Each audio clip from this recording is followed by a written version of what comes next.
ఇప్పుడు తెలంగాణలో మంత్రి పదవులు డిసైడ్ చేసేటి ఢిల్లీ రాజకీయాలు కాదు, తెలంగాణలో ఉన్న వాటర్ ట్యాంకులు అన్నట్టు లొల్లి చేస్తున్నారు కాంగ్రెస్ కార్యకర్తలు. అందుకే ఎక్కలేని గిరాకీ వాటర్ ట్యాంకులకు వస్తున్నది. ఇప్పుడు మొన్న బోధాన్ ఎమ్మెల్యే సుదర్శన్ రెడ్డికి మంత్రి పదవి ఇవ్వకుంటే ఊకునేది లేదని వాటర్ ట్యాంక్ ఎక్కిండ్రు కదా అభిమానులు కార్యకర్తలు. ఇగో ఇప్పుడు కోమటిరెడ్డి రాజగోపాల్ రెడ్డికి మంత్రి పదవి ఇవ్వకుంటే నా సత్తా ఏందో చూపిస్తా అన్నట్టు చేస్తున్నాడు ఇగోగి కాంగ్రెస్ కార్యకర్త. మునిగిపోతున్న మునుగోడు కాంగ్రెస్ పార్టీని పైకి లేపింది మా ఎమ్మెల్యే. పార్లమెంట్ ఎన్నికలలో పాటలెన్నో వాడి ఎంపీని గెలిపించింది మా ఎమ్మెల్యే. అసొంటి మనిషికి మంత్రి పదవి ఇయ్యరా?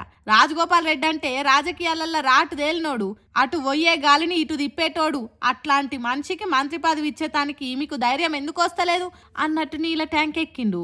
కాంగ్రెస్ జెండా పట్టి కజ్జకు కాలు దువ్వుతున్నాడు. మునుగోడు నియోజకవర్గం చెండూరు మున్సిపాలిటీ పరిధిలో ఉన్న నీళ్ళ ట్యాంక్ ఎక్కి నిలబడ్డాడు. కాలు జారి కింద పడితే బొక్కలు సూరాసూరైనా మంచిదే, ఇంట్లో పెండ్లం పిల్లలు ఏడ్చినా మంచిదే గాని మా లీడర్ సాబ్కు మంత్రి పదవి రావాలి అన్నట్టు కొట్లాడుతున్నాడు. అక్కడ ఉన్నోళ్ళు పోలీసులు ఎంత చెప్పినా ఇనకుట జెండాని ఇంకింత పైకి లేపుతున్నాడు. ఒరయ్యా కిందికి రారా అని చెయ్యి పట్టి గుంజుతున్నా వస్తలేడు. మా లీడర్ కు మంత్రి పదవి ఇస్తేనే దిగుతా అన్నట్టు చేస్తున్నాడు.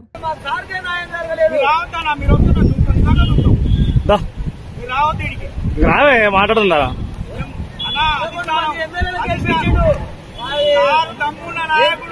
ఇన్నరా, మా సారు దమ్మున్న నాయకుడు.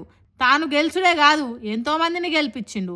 అసొంటి మా నాయకునికే న్యాయం జరగకుంటే మా అసొంటి కార్యకర్తలకు ఎట్లా న్యాయం జరుగుతుంది అని అంటుర్రు. మరి మంత్రి పదవి ఎవరు ఇస్తారు కావచ్చు రాజగోపాల్ రెడ్డికి? వీళ్ళు ట్యాంక్ ఎక్కితే కిందికి దిగుండ్రి అని బతిలాడేటోళ్ళు ఇచ్చేదా మంత్రి పదవి? అంటే పుసుక్కున్న కాలు జారి కింద పడితే పానాలు పోవా?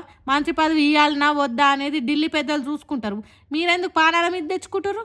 మంత్రి పదవి ఇచ్చుట్లా ముఖ్యమంత్రి చెప్తేనే నడుస్తలేదు ఢిల్లీలా అని అంటుర్రు. అసొంటప్పుడు ఇక్కడ నీళ్ళ ట్యాంక్ ఎక్కి నిరసన తెలిపితే ఏం లాభమే అని అంటుర్రు. వీళ్ళు నీళ్ళ ట్యాంక్ ఎక్కిన పోరాటం చూసిన వాళ్ళు ఇప్పుడు.